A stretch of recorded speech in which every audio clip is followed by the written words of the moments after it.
Skinner, Dean and Cochrane. Together, The Frank Skinner Show. Absolute Radio. Good morning, this is The Frank Skinner Show on Absolute Radio.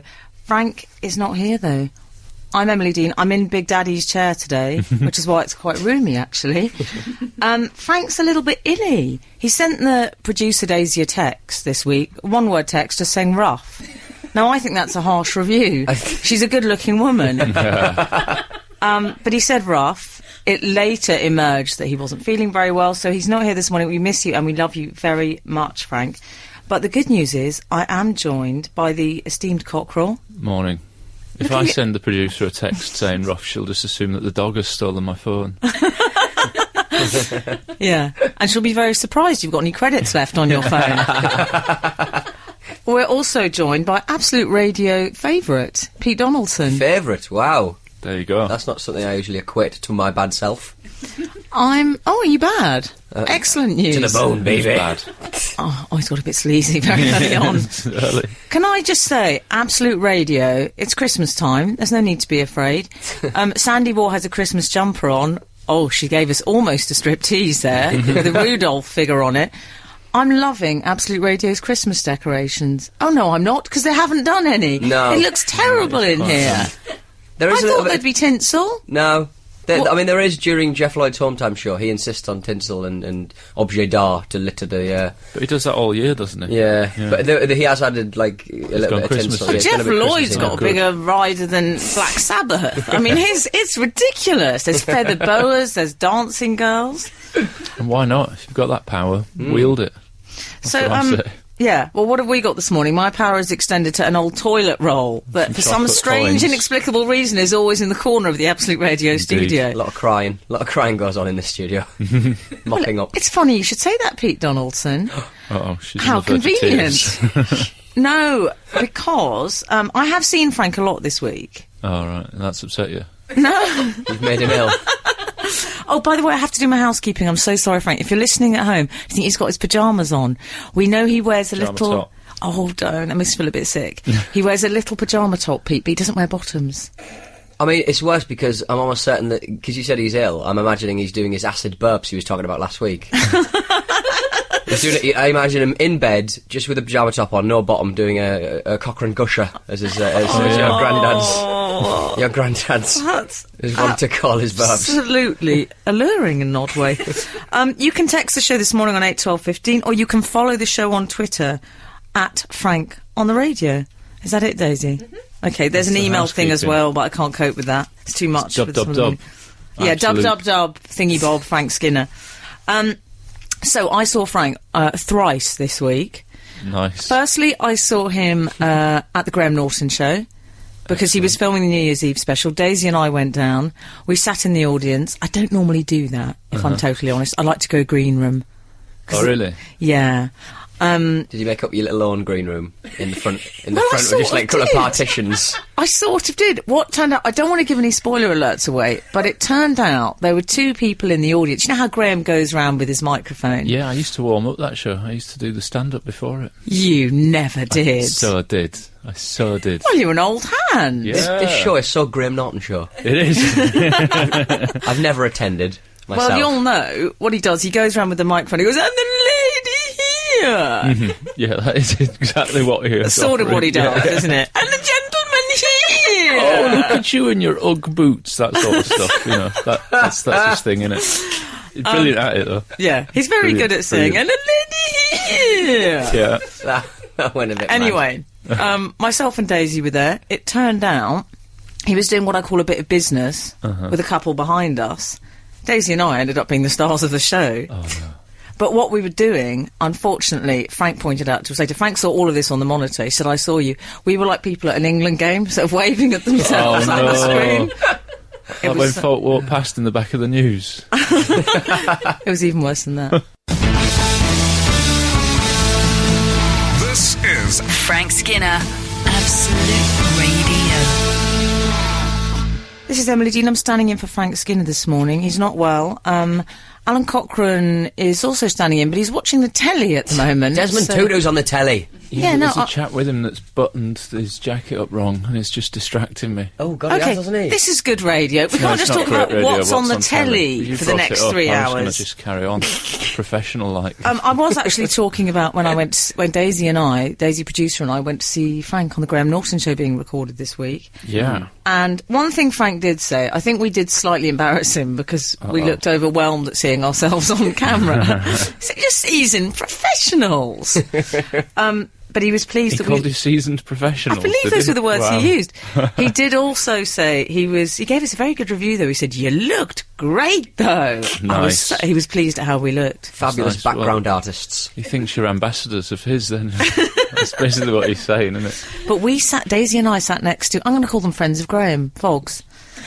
And we were next to two Foggs. I thought that was a person, Graham Fogg. Friends of Graham Fogg. I know a Graham Fogg. Who's Graham Fogg? You know him, do you? Yeah, I know Graham Fogg. Apparently had some friends out on Tuesday night. He sounds like a Birmingham cricketer.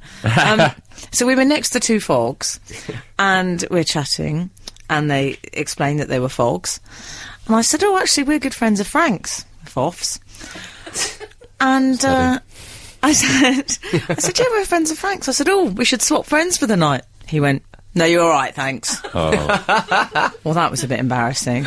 Yeah. I mean, I just wanted to do an innocent friend swap. What, so you'd be friends with Graham Norton and they'd be friends with Frank? But you know what? Does Graham or Frank have any say in this?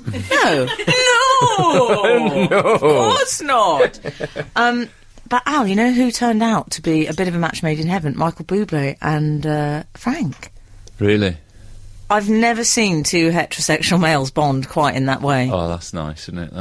That's lovely. They're both gifted singers, so... Yeah. Cockrell's a bit jealous, I reckon. I like Bublé's voice. I think I was mocked on this show for saying so, in fact. Now it's nice to hear that there's a full 360 turn taking place. Oh, Frank won't have a word. So you can't get a sheet of paper between those two. He won't... Who'd try? That's what I wonder. He won't have a word said against him now. We're in the green room and goes, "Isn't Bublé lovely?" Was he? Yeah, that's what he said. Strong arms. He didn't quite say that. But I also saw Frank this week at a screening of E.T. Oh, yeah. I know you think, you know... A bit behind the curve. I've still not seen Kez, though, so I suppose... So for us all, I've never seen the third Star Wars film, so... Haven't you? Okay, but this can't turn into I've never seen Star Wars. Films. Or Frank, I think, would want to stab me in the face with a biro. However... What haven't you seen yet? Honestly, 8, 12, 15. No, it is not like that it. I like that as a text-in. We should do loads of things that Frank wouldn't do as a text-in, like, what are your favourite sweets? Crack open the Pernod. Someone get that Pernod bottle open. Have you ever seen a horse asleep?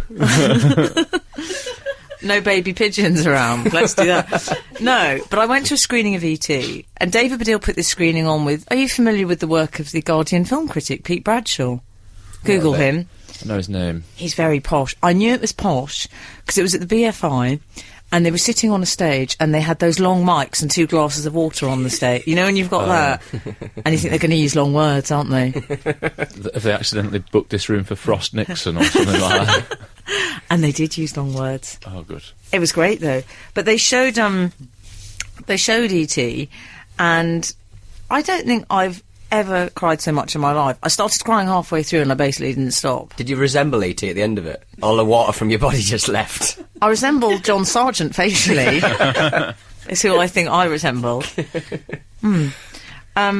Yeah, we're going to come back to this because we have to pay the rent even though Frank's not here. The Frank Skinner Show. Listen live every Saturday morning from 8 on Absolute Radio.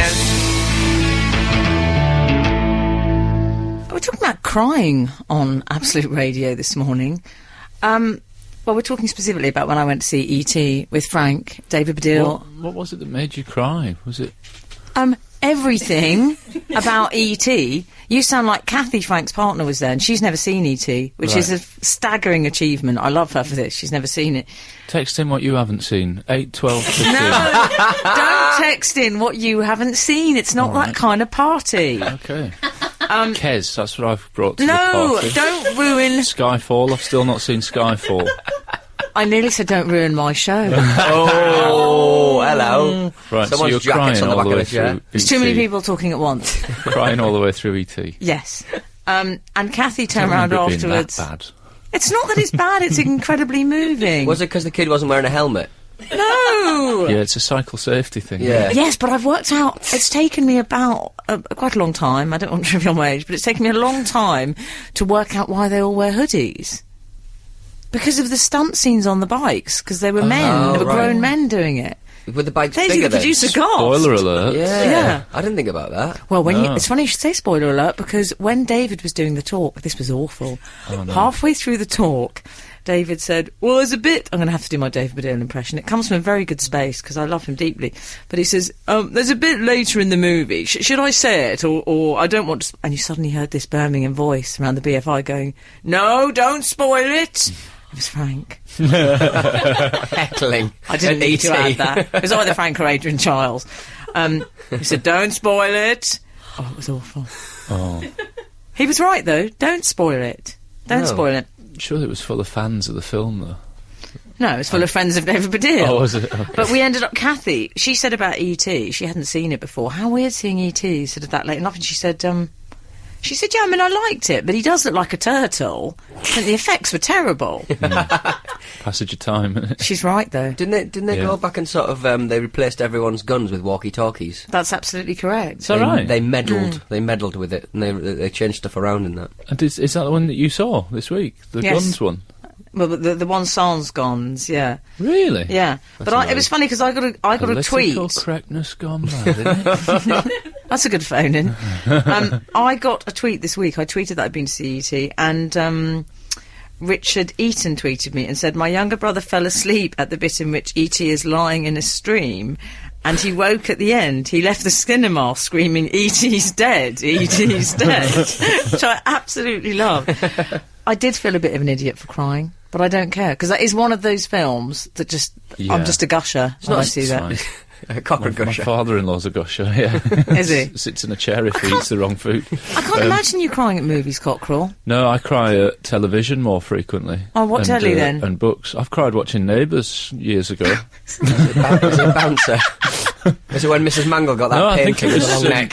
Was it Toadfish? Am I right in thinking it was Toadfish? I think it was Toady. I think there was some quite sad story about his parenting, his parents' parentage. You cried at Neighbours? Yeah, I cried at Neighbours. I cried at Football Focus back in the day. Yeah. Focus, why? Someone dedicated a goal to a sick child, and I went. I'd gone. I'd properly gone. I cry at the end of Labyrinth when Sarah's all alone by herself, and then she thinks she's never going to see her Jim Henson creations again. Spoiler alert. But so spoiler alert, and then Frank's going to go mad at the spoiler alert. then they turn up in her bedroom, and then David Bowie appears as an owl, and then goes away again. He's not making this up. If you haven't seen it, Labyrinth is that film. It does sound like a made-up film, but... Drink water, Pete, drink water. Pete's having his dreams again. Hold me. Absolute Radio. Frank Skinner on Absolute Radio. I'm Emily Dean, standing in for Frank Skinner this morning. He's not with us. We miss you, Frank. Legend. Oh, And, awful. Legend. He is a legend to me. Actually, in the spirit of trying to wreck the quality control that this show normally has, I have started my own individual texting with what films haven't you seen or what haven't you seen. We're not doing that texting. Yeah, we're not doing it. Smooth FM. But if we were doing it, Rob has texted, I haven't seen Yellowstone National Park, so there we go. That's if we were doing it, it would be started, but we're not doing it. Well, we're not, and We're I not don't wish doing- to encourage it. Don't What have text you at not 12:15. Do No. not do that. No, do text. Texts do not cost 50p plus your standing network rate. Text other stuff if you want. Yeah. We've also had a text from Nugget, who's a fairly frequent texter, saying, Love Morning, Nugget. Emily. Hi, Nugget. Well, you may not love him in a moment. Morning, Emily. Oh. I imagine I may well be off the Christmas card list after this, but the jacket draped over the back of your chair's a bit Cliffordian donkey jacket, isn't it? He's referring to the... is he referring to the Max Clifford jacket? I believe he is. think it The might Max be. Clifford wore a jacket once during a press conference when he was coming out to defend one of his clients. And do you know what? You're not wrong, Nugget. Maybe you could take a selfie later and show everybody the It actual has- quality of Did the you buy it jacket. in an Okay. auction? Maybe it is his. I buy it in an auction. No, I got gifted it, of course, by a designer. Gifted it. Of course. I Anyway, got on gifted the, it by a designer. Is that a euphemism for shoplifting? Yeah, they don't know yet. But I'm sure they'll think it went to a very good home. Absolute Radio does not condone theft. We should just make absolutely clear. I know, you just said condone. It's awful, show isn't it? is Gone a to joke. seed. Atone for your sins. Here's the question. Is it inappropriate to take a selfie with two other world leaders at the Mandela Memorial thing? That's the question. Is that inappropriate or... I mean, obviously, it's not something that comes up every day that you need to know in your etiquette vocabulary, but is it... Well, I don't know. If you hang around with me, this kind of thing does come up. It does come up. Hailing a cab with Gary Lineker this week, which I was telling you about earlier. Not technically a funeral, though, was it? Memorials. And apparently one of the problems is that in the stadium where it was happening, the atmosphere was quite buoyant and joyful, and so people were a bit more relaxed than we would expect them to be over here. But, at the same time... There is Obama's wife, what's her name? Michelle Obama was sat about 3 feet away looking pretty annoyed about the whole thing. And I don't know if it was the inappropriateness or some papers have been saying, it's because the Danish leader was what's it? Henning Wen, yeah. Henning Wen. No. Not the German comedian Henning I always Wen. call her Henning Wen. It's Helle Thorning-Schmidt. Schmidt was very good. Yeah. Was it? She's married to Neil Kinnock's son, I believe. That's right. That's one of the things that Cameron said as a zing when he was asked about it in Parliament. He said, when a member of the Kinnock family asked me to be in a picture, I feel I should oblige. And I was thinking, she's an in-law, though. She's not really one of the Kinnocks, is she? And I can't imagine that Christmas party doesn't look like one set of jeans versus another set of jeans at the big family table. I bet it's pretty easy to see who are the Kinnocks and who are the Swedes in that one, aren't they? I have to say, I love Michelle's face. Do you know what that face said to me? In the car. Wait till we get to the car. You know when women do that in the car face? It said I'm at a funeral. What are the rules against staffies at funerals? Because I like to pay my respects with fighting dogs. Staffies. Yeah, not selfies. I always take some staffies to a funeral. It's a memorial. Gotta say. I'll tell you what, you've got to love the Northerners. You're listening to Frank Skinner's podcast from Absolute Radio. We were talking about the selfies, the presidential selfie, although I have to say, out of all of them, it was Obama I was most disappointed in. Yeah. You expect that from kind of our leaders, but not, the leader of the free world. Henning Wen I expected it from, the Danish premier. And who I said was Swedish a minute ago. That shows my world knowledge, doesn't it? Oh, that's all right, I've called her Henning Wen. Yeah, that's true. And to be honest, David Cameron... I tell you what I didn't like about him is that, at school when you got in trouble for an incident, there's the ringleader. That was clearly Henning. We should call her real name. This is incredibly rude. Is it Helle Thorning-Schmidt? That's right, yeah. You sound like the wife of Boardwalk Empire. Husband? I'm going HTS. HTS was the ringleader. Yeah. I would say Barack, he was led astray. Yeah. Okay. But at least he had the confidence to immerse himself in it. Yeah, if you're going to be in it, be in it. David Cameron, you know what he reminded me of? He was leaning in, enjoying the spoils of the rebels, but he wasn't quite in there. It was like when we bought a stink bomb at school, we decided there were 5... It was collective responsibility. We decided before. We said one buys it, one stamps on it. Right. It was in the school canteen. I say canteen. There was we had fish knives. There was proper 8th place serving. We had fish knives in the canteen. Stink bomb logistics. Yeah. Wow. And we decided there was one, and one sort of devised the getaway strategy. So I was the purchaser. Oh yeah. Throw money at the problem. Be the best. Join the army. It's just I'm in logistics. No, but that's similar to what David Cameron did. Yeah, to be honest, the takeaway message for me from this story is that your school canteen had fish knives. I've kind of just really zoomed in on that fact like it's the bullseye, and the rest of it's periphery. I'm not even thinking about the memorial concert anymore. I'm thinking... Fish knives in a school canteen. How else do you eat fish? Anyway. In fingers form, like most canteens? We had chips and mushy peas, perhaps? We had golden water jugs, but I don't think they were real gold. Looking back on it. Jugs? Golden water jugs? Yeah. Did you go to school in a medieval painting? It was a little bit. I've never seen jugs like that. In the same way that you never see those kind of see-through cups. Those see-through cups that teachers drink from. You never see them anymore. So I've never seen Kes or Skyfall We've actually had a text saying, I'm the same, Alan. I cried when Todd died in Neighbours. Did I get the mickey taken out of me by my mates? That's a slightly tidied up version of what he said. Well, Daisy, producer, just admitted she cried when Helen Daniels died. And the Neighbours music went a bit slow as well. I hope nobody's got about 7 years of Neighbours on their Sky Plus now, because we've just told them two different deaths. I'll tell you I think someone's going to be sitting at home in a shorty pyjama top feeling very disappointed right now. Frank Skinner. On Absolute Radio. Absolute Radio. We were talking about the presidential selfie. Can I just say that whilst that song was playing, we had one of the most Emily Dean moments that ever happens. Oh, no, at least what once happened? a week. We were talking about with the text that came in said, I'm the same, I cried when Todd died in Neighbours. And then Daisy, the producer, turned out to be a huge fan of Neighbours in its heyday. And doesn't surprise me. Told a story about how Todd came over to present Live and Kicking, and you said you're his friend. You're friends with him. No, I believe what I said was, Such an Emily Dean moment. Chris, is that his real name? Yeah. Chris. That is his name. Does he still have the ponytail? Did he have a ponytail? I don't Todd know. had a ponytail. I haven't seen him much since he left Neighbours. What do you think I am? Oh, they're dead to you once they're off telly. Of course they are. Sometimes dead to him when they're still on telly, but that's another story.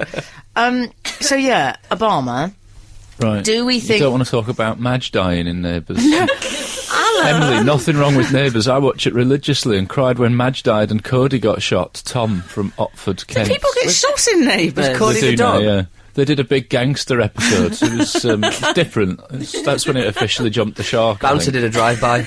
Yeah. I don't like it when they have guns in Neighbours. I just think that's wrong. I don't like it. It's like the siege in Brookside. Mm-hmm. I can bear that. Let's talk about when Sirius jumped the shark. Frank would love that. So Obama, sorry. Can we get a coffee soon? He was sitting near... He was sitting near Michelle, who looked unhappy. She looked a lot like the doctor from the Michael Jackson case. You know, that sort of Dr. Conrad Murray. She looked really... Yes, I'm familiar with his work. He looked really unhappy, and she was making the same facial expression as he did throughout the trial. I like to think she was looking at a different camera, but one of Obama's drones was just flying over, taking a picture of her. That's why she wasn't getting involved. She was taking her own selfie. She was really unhappy. She was. Obama's going to be sleeping in the Oval Room, I think, for the next 2 weeks. He'll have, when they get that stubble, I can always tell. Yeah. Oh dear, Alan, just looking at you. But when men have got about got a 3-day growth, Consider this a beard. they're in terrible trouble, aren't they? He's going to put two chairs together and put like a little kind of smock over the top of it to make a little den for himself. Oh. I think, no, but what I do think, because I know from when I was younger and photos would be taken sometimes at, unfortunate moments, like when I was having a tantrum in the middle of Christmas dinner, and now... that's preserved. Christmas, I think it was 1982. Every single photo of me, my face is just contorted. I'm just crying. I look so awful. Anyone would think I was a bad-tempered character. Wielding a fish knife around. I'll cut you all up.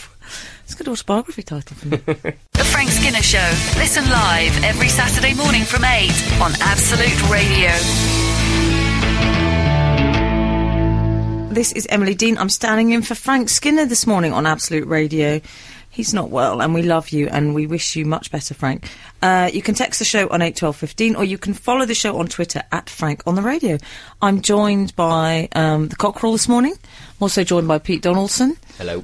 Morning. Hi there. Hi. How's it going? We have asked people to text in on 81215, and We have. And we have had a few that have obviously got up a bit late and are texting saying, "Where's Frank?" Oh. Not in a negative way. 647 has texted, "First time I've heard the show live. Very nice. Is Frank's bit stripped in afterwards for the podcast?" Which I like. I like the idea that we give him a line and go to all that trouble and then put it on later. Excellent idea. Hi, he deserves Emily. it. He's the hardest working man in showbiz. He's one of them. Hi, Emily. Well, you said text. Like the show when you have the reins. Do you have plans for Christmas, Alex? People just trying to get dates from you. As I said, you can text in on 81215, or you could text the producer who's got all my details. So she'll be in touch shortly. And we I talked had a about lovely you, offer from North Carolina the other day. Really? Yeah, and sometimes you see their avatar, and it's quite nice. I might head over there. Okay. See myself in North Carolina. Does he listen to this show? Yeah. You're discussing him now. There can't be loads of North Carolinians listening. Carolinians. I'm sure. Carolinos. Okay. As you were. We also mentioned earlier that you cried at E.T., the film. I didn't just cry. I mean, it was embarrassing, Sobbed. frankly. But then Frank had a cold. This was the beginnings of his lurgy, so he had the tissue. Right. So he could hide behind the tissue and pretend he was blowing his nose. Clever. And I said that I'd cried at Football Focus and Neighbours. We've had a text. I cried at Alan Shearer's testimonial. I'm supposed to be a triple hard Geordie cop from Neil. That was pretty emotional. Bobby Robson in the crowd. I think I said off air that I cried almost cried at Peter Beardsley's testimonial because he did miss a penalty. Did you? Not good. Didn't you? The referee made him reset it. So earlier admit that you cried when there was an incident with Mrs. Mangle. What was it? There was a painting. When that horrible painting turned up. Not that had a really familiar long with neck. the plot of Neighbours. So Come I on, must have everyone missed remembers that one. it was Mrs. Mangle, but she had a really long neck. She'd asked for a portrait from somebody, and they painted her. It was Helen Daniels. Helen Daniels painted a picture of her, but she had a really long neck, like a swan. But Helen Daniels didn't seem like a malevolent character. Well, She she's dead seemed now, rather doesn't matter. nice. In the show. Oh God, this is awful. In the show. You know what I think it's time for? Oh, Daisy, I can't find the jingles. We need to press it. I can't go to Email Corner, which I want to. Without pressing Email Corner jingle. Yeah, Yes. I'm going to go for it now. Okay, I'm doing it. Oh yeah, there it is. Email Corner. Email corner. Oh, Buzz is still going on. I did that as a joke and it's backfired. Harmonised. Okay, Pete, do you want to kick off Email Corner? Yes, I will. Hello, Frank, Emily, and the Cockerel. The Cockerel has been crowing about the latest phase in his acting career so much lately that I took to Ecosia to learn more about his latest project. We should just explain. what's Ecosia Ecosia? is a search internet engine. search engine that avoids Google. Right, okay. It's off the map. Some of our readers prefer for Oh, right, some okay. reason. Yeah, some of the more discerning readers we have. Because they all work in computing. I was delighted How dare you. I was delighted to learn that he will be a passenger in the new Chris Addison vehicle, but less impressed with the reporting on respected comedy news website Shortle. The article refers to the Cockerel's proper acting debut and states that his acting credits to date comprise playing the barman in one episode of Lee Mack's Not Going Out, completely ignoring his role as Jason the Asthmatic in A&E. That's true. That is true. That was his finest work. It's oft overlooked. There are many things about this email that I like. You know, you cried at Mrs. Mangle. Yeah. You would have cried more at Jason the Asthmatic. I haven't even seen it, and I know I Very probably Are you cried. actually an asthmatic? No, I was acting. Right, because I am an actual asthmatic. We could have an asthmatic off. It was a bit like Dustin Hoffman and Laurence Olivier. Why don't you try acting, darling? It was that moment. I just. Alan's got so camp since he's been turned into an actor. I just Why did did you try heavy acting, breathing. darling? That's what I did. I did heavy breathing as if I was having an asthma attack, and it convinced people. I agree. I think it's a shame that it's been overlooked. This and. It makes me feel a bit like George Clooney. I read a big interview with George Clooney recently. Hear me out. Extraordinary thing to say. George Clooney the asthmatic. I'm just like George Clooney. I read a big interview with George Clooney the other day. Massive. It was in a magazine. I think Esquire or something like that. And not one mention of his role in ER. Right, okay. The irony being there that he would probably treat an asthmatic. Yeah. Somebody having an asthma So attack. I'm just like George Clooney. And I did play... I did play the barman in Lee Mack's Not Going Out, but really did, I was didn't there you? as a television warm-up artist, and they just needed me to be in it. He talks about that quite a lot. Yeah, it's a big moment. I love... you know what? I love how Alan's becoming quite a lovey. And he's becoming a little bit camp as well. Yeah, sure. You're camper than my hairdresser, who just sent me a text saying, "The Emily Dean show suits you, darling." Pete's still holding up the email as if he's not finished. There is a Go little on bit then, left. go on. Look, He's like we Neville all wanna hear Chamberlain with his piece of paper. We all want to hear the rest of it. I imagine the Cockerel's management will get this sorted. I think I've developed a bit of an obscure crush on the Cockerel, having I don't think recently it's that downloaded Alan Cochrane's Funhouse and Laughed Like a Drain, which we do in a counterclockwise direction here in Australia. So if Very the Cockerel's popular Radio ever 4 in... series. Why is that? So if the Cockerel's ever in Adelaide, I'd love to take him out for a pie floater. I'll pay. John in Adelaide. Thank I'm you for curious letting me know. about what a pie floater might be. That's horrible. You're curious. I'll have it. I'm actually disgusted. This is Frank Skinner, Absolute Radio. This is Absolute Radio. You can text the show on 81215, or you can follow the show on Twitter. I'm doing a lot of housekeeping this morning, aren't I? Well, a lot of people are getting in touch as well. We have a running text in about what makes you cry that you either do or don't expect. Yeah. Someone's saying lots of people cry watching Bambi at the bit where the man stops drawing Bambi's mother. I think that's slightly protective of younger listeners there. Yes. That's kind, isn't it? From I like 779. I like the way that's been drafted. Yeah, we've also had a text saying, Emily Dean, where would listeners know her from?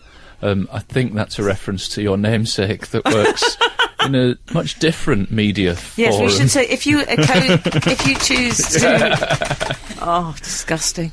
If you choose to Ecosia me at any given opportunity, I might come up. Also, the person who might come up, let's put it this, she may not be wearing a lot on her top half. Well, as long as it's just the top half. No, it's the bottom half as well. I didn't want to say on a commercial breakfast radio. Imagine putting the image of a lady's bottom half. Anyway, we're still in email corner, I believe. Yes, we are. And let's crack here on. we have an email. Dear Frank, Emily and Alan, I couldn't believe that Emily Dean is in something called Banger Babes. Pardon? How humiliating is that? Banger. Yeah. As in North Wales, yeah. Yeah, as in the place. No, Okay. not we in can that. tidy things up, can't we? I couldn't believe it the other day when I heard that someone else does the Idi arm-in routine when dressing their children. This is the thing that we were talking about a few weeks ago. When you get a baby to put their arm into a jumper, you say arm-in, and they were saying Idi. So Idi arm-in. Right. Do you get it? Arm-in. Yeah, I get it. I get it. It's a very niche radio text in an email in, which I like. It's the Idi Amin texting this morning, but only related So when to you're getting them to put their getting arm dressed. I sing Lean on Me and get them to lean on me, which is a nice little moment in parenting. The Idi Amin thing, this emailer, Col Fox from Woking, has emailed saying, that's exactly what I do. I bet no one else does this one. I have 3 boys, and in the morning when we have to get out the door on the school run, we have this song to get shoes on, and we all end up singing it. Difficult to explain in words, but I'll give it a go. To the tune of Chanson d'Amour by Manhattan Transfer. Oh, I love that song. I don't know it. Okay, I'm going to do it then. I've got the email here because I know this song. Okay. Shoes on d'amour, ra-da-da-da-da. Play encore. Each time I hear, ra-da-da-da-da. Shoes on, and out the door. Oh, I see. Thank you. Very good. Daisy's clapping, but I don't know if Absolute now have to pay for something. For that.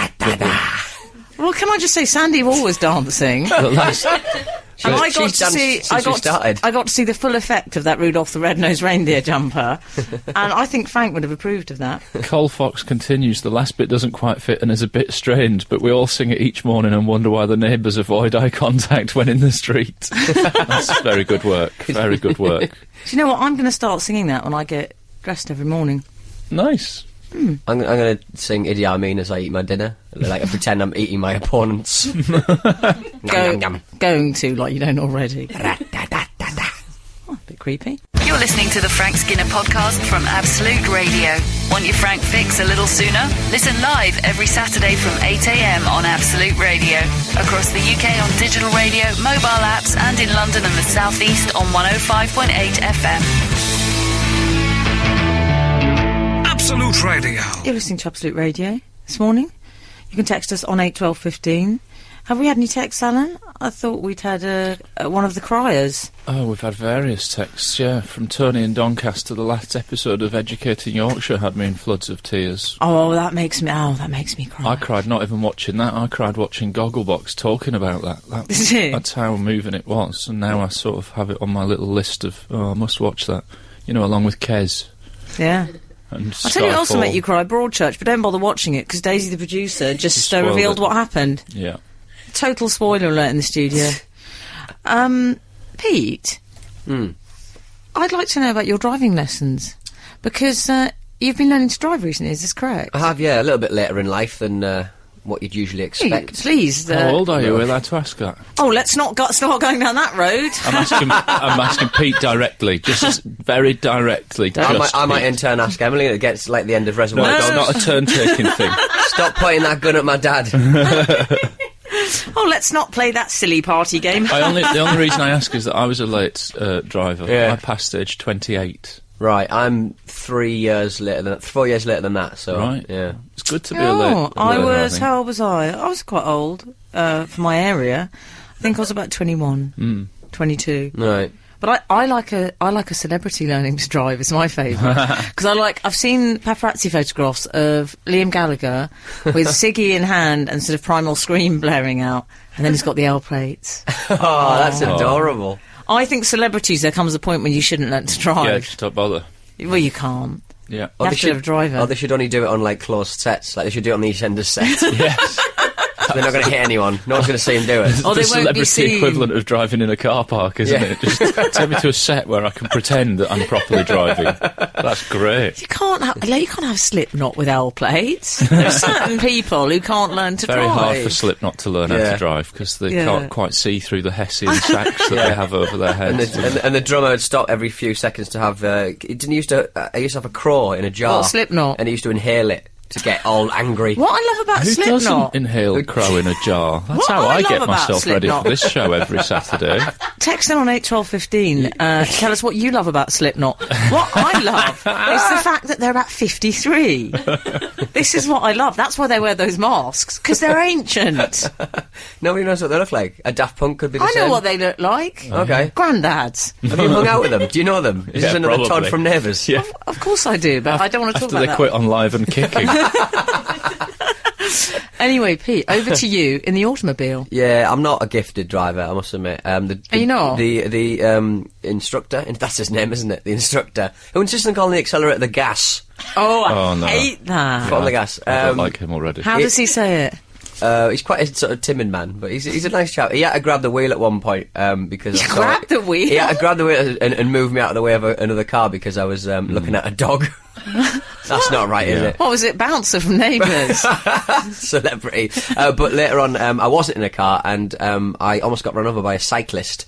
Weirdly enough, I knew the person on the bike, and he sort of stopped and went, "Pete, do you not even look in the road when you step into the road?" And I frequently don't, but at this point, I was actually looking at my phone. I was reading the rules of the road. Oh, So that nearly got me run over. In a crippling Hang on. irony. Yeah. I like that you're walking down the street and the person you bumped into, you knew. Yeah. Are you in Made in Chelsea? Where you just run in, everyone you run into, you happen to know. He Hi, works mate. here. He works here. I think he works here. I know him quite well. I think he was genuinely annoyed that I didn't, that I nearly killed him. It is annoying when people step out. I though. know. I'm terrible for it. It's As particularly a with cyclists. fellow cyclist, I Yeah. find that irritating, yeah. Shall I I've leave? got- Shall I I've got- leave, Alan? I think we should play something. I should talk to you about your road etiquette.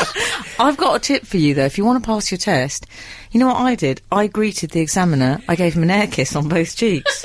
Wow. It worked. I passed. I drove on the curb and I still passed. Might not work so well for Pete. That's all I'm saying. Low cut top. I'll do it. I don't know, he's got a crow in a jar. This is Frank Skinner, Absolute Radio. We were talking... well, actually, I'll tell you what we were doing. I'll let you into a little state secret here.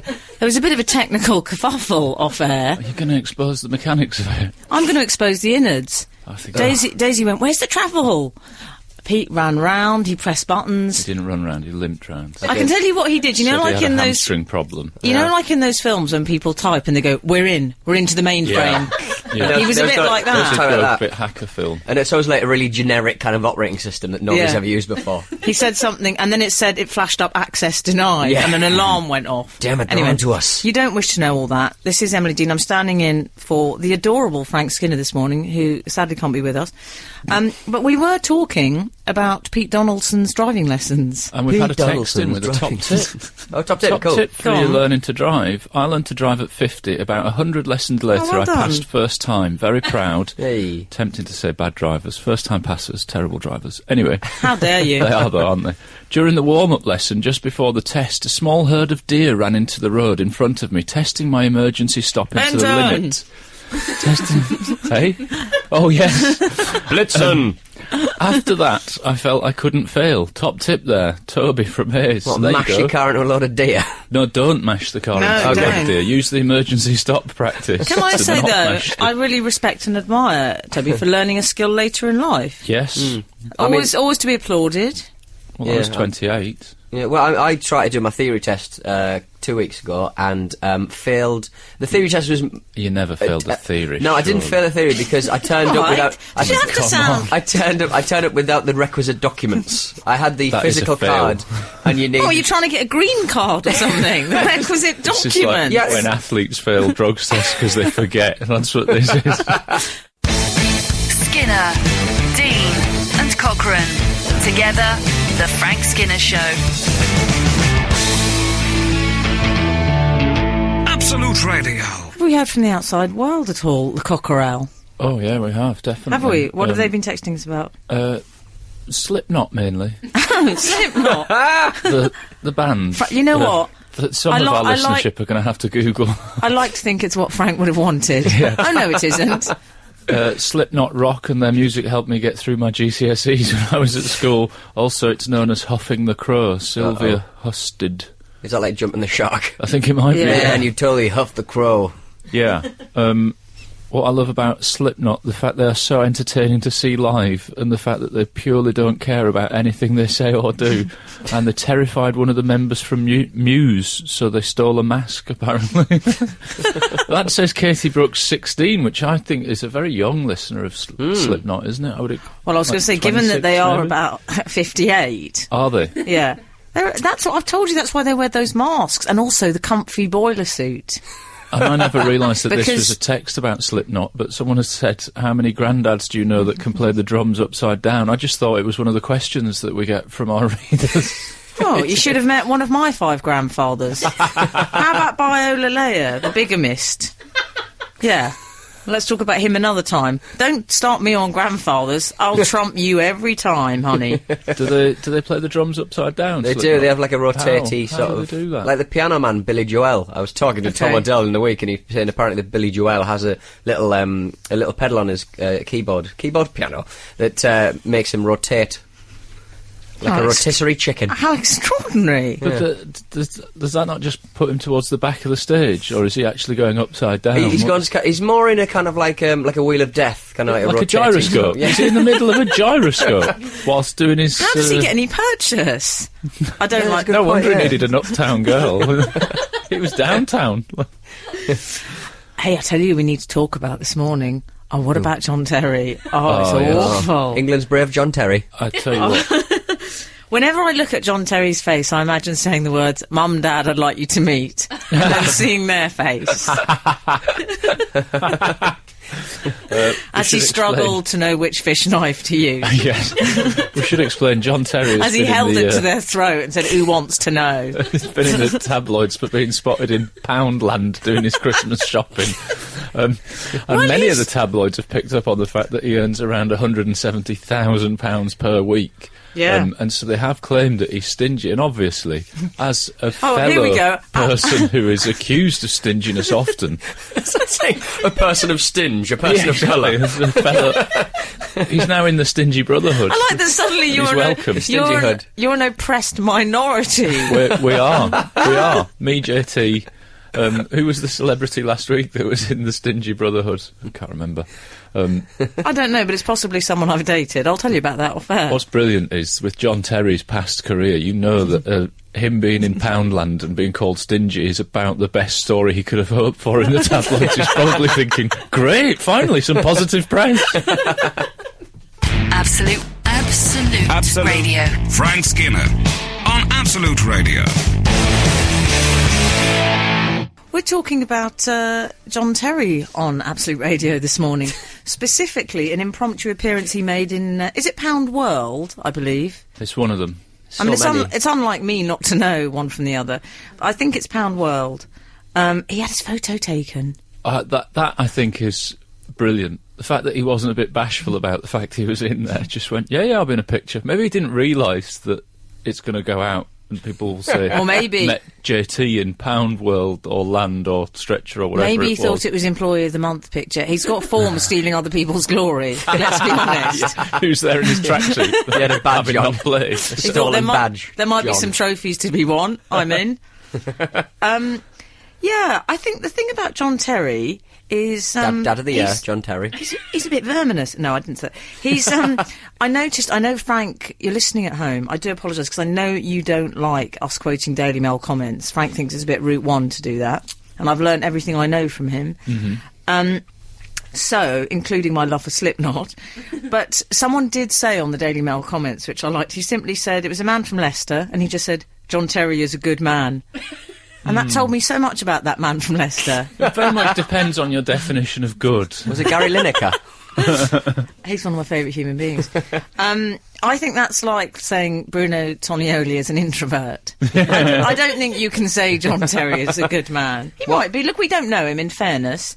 But the point is, he was in Pound World. Yeah, we do know as kids are getting, like, really bad knockoff Supermen toys. Like, Flying Man. Man Bat. Thanks, Dad. You're the best. Or I reckon Poundland's going to get, like, one of those, like a letter from John Terry 2 weeks later going, I broke a pound stretcher bauble. I broke one of your baubles. I like the idea of Man Bat. So what does he have? Does he have, like, a slightly lilac cape as well? Yeah. A bit Absolute Radio. Also, the wife, can you imagine? What's her name? Is it Terry? Terry. Yeah. Terry, what do you think she got opening on Christmas Day? Fairy Tale of New York. Oh, a novelty shot glass. Oh, bag of fuses. Sweet. I tell you won't take kind... What if he's got to do Secret Santa at Chelsea? Imagine Jose. Plastic knife and fork cutlery set. I am absolutely disgusted. Good impression, I think. You're listening to Frank Skinner's podcast from Absolute Radio. This is Emily Dean. I'm standing in for Frank Skinner this morning. We miss him, and we love you, Frank. You can text the show on 81215, or you can follow the show on Twitter at Frank on the Radio. We should say Frank's just got very bad sniffles. I don't want anyone to get alarmed, because people were tweeting me and were worried about him. One day I'll get to meet that man. Have you not met Frank? I've never seen him in the flesh. Oh, it's quite a sight. But I've been on him. There's not much on him. He's the tautness of the man. He's got the litheness. I'd say he's almost Jaggerian around the waist area. Daisy's nodding. Jaggerian? What, like a jaguar? No, like Mick Jagger. Oh, I see. Well, Jaggerian. I think he would be really good at dancing. Is he really good at dancing? Well, we can ask him. We're talking about him like he no longer exists. I mean, he is coming back. Give him a text. Yeah. Have we heard from the outside world at all? We have Andy, who's still in bed, has never seen The Exorcist. He's a scaredy cat. Well, don't read that. I'm trying to get people to let me know what they've never seen. Trying to reignite that texter that we gave up on a long time ago. Trying to make us do an I've never seen Star Wars type text to it. Frank would just never speak to me again. Sorry, and he'd be well within his rights. I'm willfully attempting to derail the quality control of this show. Trying to sabotage things. Yeah. I think it's time to take a little wander down into one of my favourite... It's not a cul-de-sac. It's one of my favourite streets. Email corner. I thought I'd do it. Okay. The harmony. I thought you would as well. Who wants to kick off the emails? Yes, it's not kicking off. No, I was kicking off earlier when Daisy was trying to explain which email I had to read out, and instead of putting up 3 on my hands, I just flicked the V's. I didn't know why I did that. You went a bit Winston Churchill. I went a bit John Terry. Right. Dear Frank, Emily and Alan, how I rejoiced at Frank's choice of late night snack, namely the cheesy mash butty. I firmly believe that there is no foodstuff known to man which cannot be made better by being enveloped in a blanket of bready goodness. I'm educating my young son Alex in the ways of the butty, much to the horror of my wife. She grew up in a family where no bread was allowed on the dinner table, so grew up unaware of even the simple thrill of a chip butty. I suspect it's a northern versus southern thing. Kind of Dad Sean. You think? I think that's child cruelty to grow up not knowing the joy of a chip butty. I genuinely think that's like torture. Funny enough, I don't agree. Now, this is someone... What did I wrote in your family Christmas card to the Cockerels this year, including the dog and the junior Cockerels. I wrote have a low carb New Year or something. I did. Some might say that's an odd thing to write to children. I think the children will probably be carved up. Even now, they're probably munching on a breadstick or something. I need to get over there fast. I'm like Nanny McCarb. That's me. Nanny McCarb. I come over to stop children eating carbohydrates. I think that's very fine work in the field of carb control. My brother once had a pie sandwich. That's not a thing that needs extra carbs. No. That's a Scottish thing, isn't it? Don't they? Pie sandwiches, Pie sandwich, yeah. possibly. I ate my first chip butty with Frank, actually. Okay. We were in a restaurant. I think you were present, Daisy. It was like a sort of fleshy shoe. It was awful. I was quite shocked at how awful it was. How bad were the chips and bread in this sandwich that it tasted like a shoe? I don't know, but I'd never had that before. I think it is a north-south chip divide. butty. It's a bit like Peter Kay. And I just think... Garlic sandwich. Do you know what? There's a bit you neglected to mention at the end of this email I've just seen. This character is called Sean. Is he called Sean Pz, or is it PS? That's a PS. Okay. I have actually met Frank on one occasion when he hosted at the Bear Tavern. There is no excuse for his not remembering me, as it was post-September 1986. Can I just say, I'm worried about the Bear Tavern. I think it might have been a period in his life when he was maybe a bit sexually confused. I'm just saying. It's like the Blue Oyster Bar in Police Academy. The Bear Tavern doesn't sound the most heterosexual venue in the UK. Well, that's all right then. There's nothing wrong. I'm just saying I didn't expect to see Frank pitching up there. I went for a bit of picnicking in the woods. Absolute Radio. Frank Skinner on Absolute Radio. This is Frank's... Oh, I can't be bothered. Can't bother to do all that. I tell you what I want to talk about is this tongue twister. Have you heard about this tongue twister? Yeah, tongue twister. Well, that's no reply. Yeah, tongue twister. Tongue twister when I was at school was like the early equivalent of the turkey twizzler. We'd have a tongue twister. This is People the used to eat world. tongue, didn't they? Yeah. People used to have tongue sandwiches. I don't know if they've gone. Oh, my mum would always serve that. They'd have Tongue. bits of jelly Yeah. coming off it. Oh. It was a My very- mum would always serve that while smoking.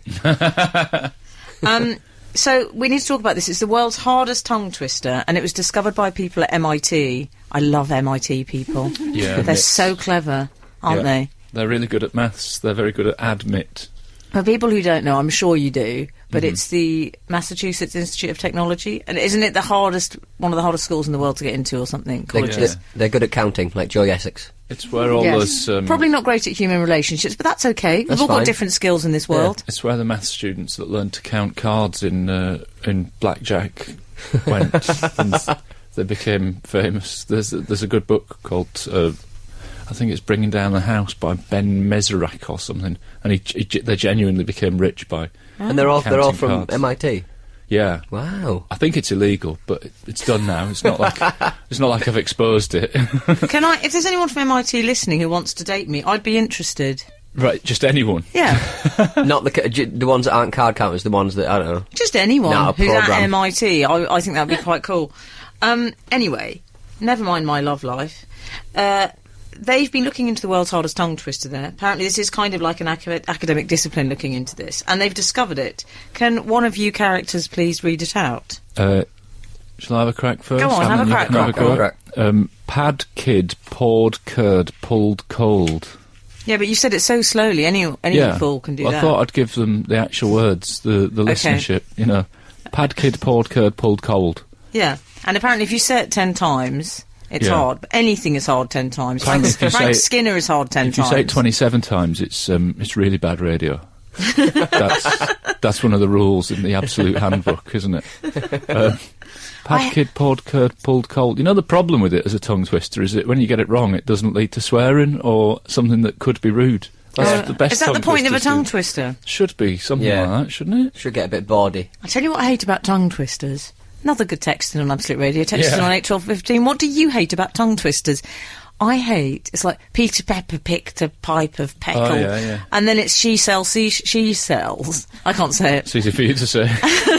But why do they do such terrible jobs? They pick peppers and they pick up seashells from the beach. Can't Yeah. they have normal jobs, these people? That's not going to put food on my table. No, that's true. Not Picking all a peck of current pipe or economic pepper. climate. Paul the investment banker. Paul the investment banker. I think that was nearly a bad... I think there's going to be swearing in Yeah, this I think tongue that's a twister. new- I don't I like think it. this is one of those. I like Papa's Got a Head Like a Ping Pong Ball as a Isn't that warm-up. James Brown's song? It's a warm-up that we actors do. Papa's got a head like a ping pong ball. Papa's got a head like a ping pong ball. Papa's got a head like a ping pong ball. Like a ping pong ball. Absolutely Ping pong, extraordinary. ping pong, ping pong, ping pong, ping pong, ping pong, ball. No, everybody. I can't get normal words right though. I can't say. Yeah. I notably can't say emergency. I can say it in isolation, but in a sentence, I have a real problem with it. Oh well. Alan Let's hope can't you don't have to say that in an emergency. Exactly. Well, I do the occasional voiceover, and there's a lot of like A&E kind of programs, and it's kind of like not. I was in A&E. Alan the Asthmatic, or whatever it's called. But I'll do anything not to say emergency, so I'll just be like, hot problem. Or Hot Hot problem. problem is a different thing for an emergency. Can I say Check that Google. sounds hot like problem. a very different kind of emergency, which You're my not namesake might be involved in. The Frank Skinner Show. Listen live every Saturday morning from 8 on Absolute Radio. We've been talking about tongue twisters on Absolute Radio. Yeah, continuing the weird text-ins. Well, it was Slipknot earlier, wasn't it? We've moved from Slipknots to tongue twisters. 527 has texted, the thing I hate about tongue twisters is that the tongue doesn't actually twist at all during the process. Why do we have to put up with this? Why do we have to put up with this? I like that. Steve I love that. has texted, tongue twister and jobs. You were saying that their jobs don't lead to food on the table, weren't Well, I'm you? saying they lead to seashells on the table and some pickled peppers. Yeah. And frankly, I want a bit more out of a date. Well, in a very good point, well made, Steve is saying, tongue twister and jobs. Surely being a pheasant plucker or a pheasant plucker's son is a job that will put food on the table, and there's no carbs in pheasant. It might put food on the table. It might also get us taken off air. It So could can you lead to- tread This is immensely exactly- carefully? It's perfect, because it fits my remit for tongue twisters, that they should, if you do them fast enough, lead to swearing or something inappropriate. Well, I'm not going to try it, obviously. Why is the pheasant plucker allowing his son to do his job for him? If you were like a HGV driver, He's lazy, isn't he? Maybe it's like the fish markets where you hand on your Don't job say to H the on this sun. show. I will not tolerate hate. Did you say H? I'm sorry. Did you? would I say Yeah. H? H. Please say H. H. Thank you. I forget what It's I'm okay, usually it's saying. okay. Let's move on. It happened. It was unfortunate, and it won't happen again. I feel confident. H. Yeah, she's saying you'll never work again. You know that. You know that's what she's saying there. I love Pete Donaldson. I won't have that. Have we had some more texts? We did have another text. Good morning, Miss M, the Cockrell and New Young Man, which I quite like. Oh, we've I had this like one. New We've Young Man. Have we had this one? I'm almost willing to overlook H-Gate. Al was the warm-up guy when I went to see the Graham Norton show. I recognised him instantly as the barman from Not Going Out, Tabitha, in Essex. Oh, was that your character's name? Extraordinary name, Tabitha. Yes. My reputation precedes me. How That's good. exciting. Yeah. You know, I don't know if this says a lot about my ego, but one of the favourite shows we ever did on this was where people started texting in where they'd seen me do stand-up, and I felt like, oh, great! And I just got that same warm glow from that texting. What does that tell you? Have I'm you? needy. I'm needier than I realised. I think it tells us that you've ended up in the right profession. Yeah. Somebody Yeah. once tweeted that just seen Pete Donaldson from the Football Ramble, which is a podcast I do about football, on Tottenham Court Road. Spearmint Rhinos? ? Oh. I wasn't going in Spearmint. I was just on Tottenham Court Road. Maybe they were offering you sweets. Someone once tweeted me that, and I was going to work, but it was a slow week. On the subject of tongue twisters, I similarly, as we all know, have problems pronouncing certain words like Descartes. No, and, your worst is correct. Correct, I This find is very how Alan difficult says to pronounce. correct. I mean, he could never have got a job on Mastermind. Correct. He says correct. I say correct. I What just about shorten when- it. I've got stuff to do. I'm going places, busy aren't I? man. Correct. The corrections. What about when Frank says albino? A friend of mine said, you know that sausage, is it chipotle or chipotle? Oh, yes. That's a tricky one, isn't it? Not really, no. Isn't it? But these No. are words that would, they're not. Well, how do you they're not say English. it, Like, Pete? How do you say I would go for chipotle? chipotle. Chipotle. Is that right? That's none This of is- the above. this is- You've invented your own Chipotle. pronunciation. Can I just of say, it. this is one of the worst moments of radio we've ever done. Oh, I wouldn't say that. I think it's probably in the top 3 of today. Whoop whoop! It's the sound of the chipotle. If you want to hear some of the worst bits of radio we've ever done, listen to the best bits over the Christmas period. Frank Skinner. On Absolute Radio. Absolute Radio. This is Emily Dean on Absolute Radio. Text us, please, on 81215. We've had a text from... Have we? We've had a text? We've What's had going more on? than one, but hi Frank's crew, what do you hate most about Christmas? Our Keith, Frank's very brother, has Oh, texted the Keith, show. do you know that's made my Christmas? That's nice, Happy isn't it? Christmas, our Keith. What I hate most about Christmas is not being able to spend it with you. Wow. That's a biggie. I believe in going in big, early. Yeah, you know, you've basically just invited Keith to your Christmas. I can think of worse ways I don't know him. to spend, but that to spend sounds good. Christmas. Thank you very much, our Keith. You know what I do hate about it is the fact that I'm not really very good at Christmas shopping, so I went in the other day. But You do surprise me. What, something that involves spending money? Oh, I'm all right about the spending. It's just the actual activity, the going and doing it, like the logistics, pure logistics. And so it's just the logistics he doesn't like, Pete. It's nothing to do with the credit card. I know I'm often maligned as a John Terry figure, but I actually am quite... I throw it about me when it comes to it. You wouldn't have seen that side of me yet, but I promise you I do. No, and I hope I never do. What I don't like is the fact that I go in and I haven't got a list, and then I ended up having to send a group text to my family saying, look, I need some ideas. I went in literally listless, and I just wandered about listlessly and came home, so send me some ideas. And then you speak to other people and they're like, I've already done it all online in November, and I hate those people. It's a bit like I've done my homework and you haven't, innit? I'm never friends with those people. I thought you might be one of those people. Are you not one of those people? No, I just get someone to do it all for me. Oh, right. I've got my Amazon Prime account, so you get 1 day delivery for free. Oh, do you? lovely old job. I'll tell you who's a fan of the Amazon is old... Tarzan. It's old Jeff Lloyd. Oh, is it? Every time, have you noticed this, Pete? Yeah. Every time I walk into Absolute Radio reception and get ignored by the security guard, there is an Amazon package with Jeff Lloyd's name on it. Not only that, it says Jeff Lloyd Personal. Oh, really? Oh, well, that's going into an area I don't wish to touch on. I put He's a happily married man. I put the Stanley knife away. I usually just hack into people's postage. Yeah, we get some text. Someone had spotted some Poundland merchandise. Yeah, we got some tweets of Poundland merchandise. There was not Flying Man. I suggested Flying Man as a possible. Yeah, Man Bat. Hooky knockoff of Superman. So now so there's I think Amazing Man on the Twitter. Just check out Frank on the Radio at Frank on the Radio, and you'll be able to see a couple of retweets. Okay, excellent. I liked one. Was there one called Spader Man? Yeah, James Spader. Yeah, I wondered if that was a doll of James Spader. Boys, I have to talk to you about something. I've had a bit of a domestic mare this week. Oh, no. It happened on 11, 12, 13.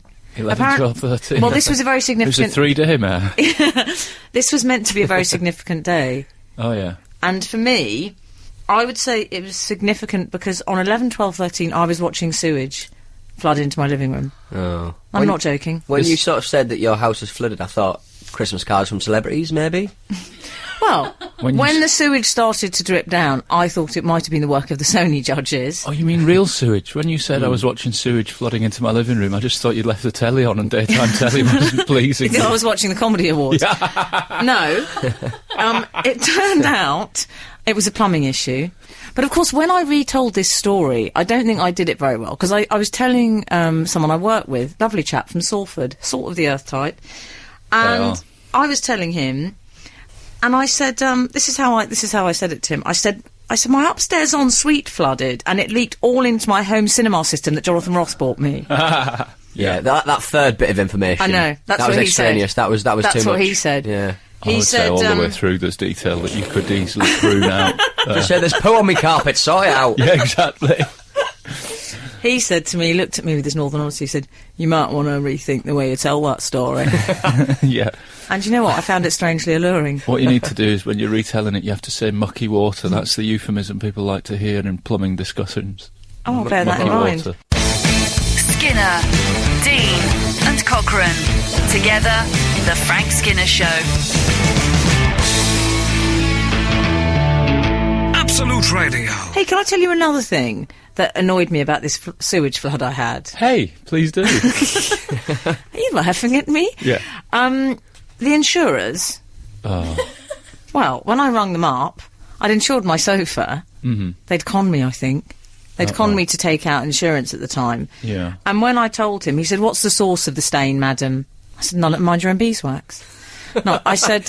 what part of your body? I don't... I said... You didn't say dirty water? No, I said, it's my upstairs ensuite. Uh-huh.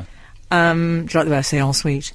He said, I'm afraid you're not covered for flood, madam. He said, had it been a bottle of wine... Had it been a bottle of wine?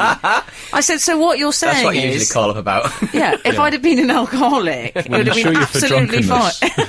But we will not insure you for plumbing. What would happen if you drank loads of wine and then wet yourself on the sofa? Well, I was almost tempted to go and pour a bottle of wine over the sofa. That's your next step, isn't it, obviously? So leave just it a bear little in while so mind- that they don't suspect. Yeah, when taking out insurance, top tip, it helps if you have an alcohol problem. We've had one of our grumpy emails. You know, every now and again we get somebody that's so pedantic they feel that they've lost any sense of humour. Is it Frank Skinner? No, we've got an email. It just begins, "Oh dear," which I thought immediately was a bad sign. "Oh dear, you know nothing, nowhere near pensioners, in their 30s and 40s. Showing your age, are you?" Is this about Slipknot? Is that the email title is Slipknot. I like that people dear. are still texting us. You know nothing, You know nowhere nothing near about- pensioners. You know nothing of the Slipknot. Listen, I'm sorry, because I know what it's like when you're very obsessed by someone, in the way that if someone were to say something about Mrs. Mangle, Yeah. I know Pete Donaldson would be upset. Yeah. I'd have to wind my neck in, which would also remind me of the picture I was upset about. Anyway, we'll move on. So I do apologise for that. We need to talk about the Queen's nuts.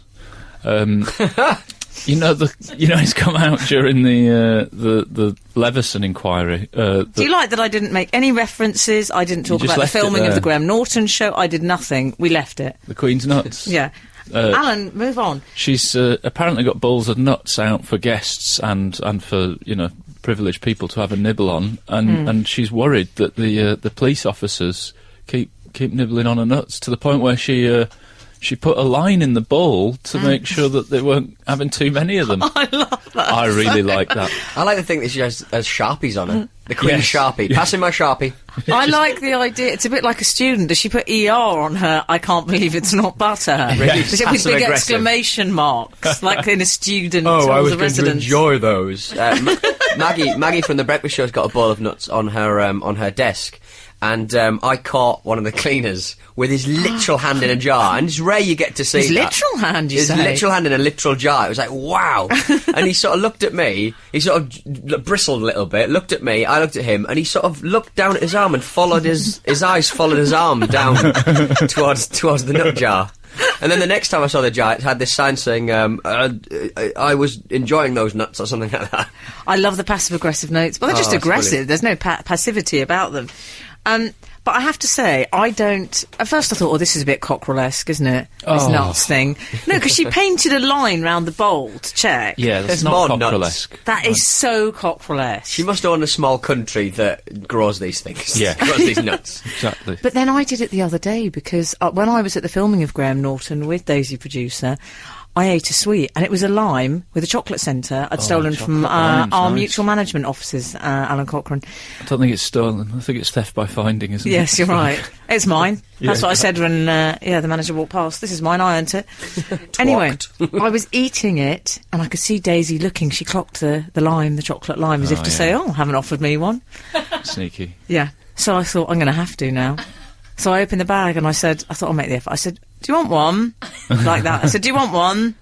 And she went, oh yeah. You're not meant to say yes. If someone hasn't offered in the first 4 seconds, they didn't want you to have it. Don't you think? I do, yeah. How many of these did you have in the bag? 300. She loves them. Actually, that's incorrect. There are about 52.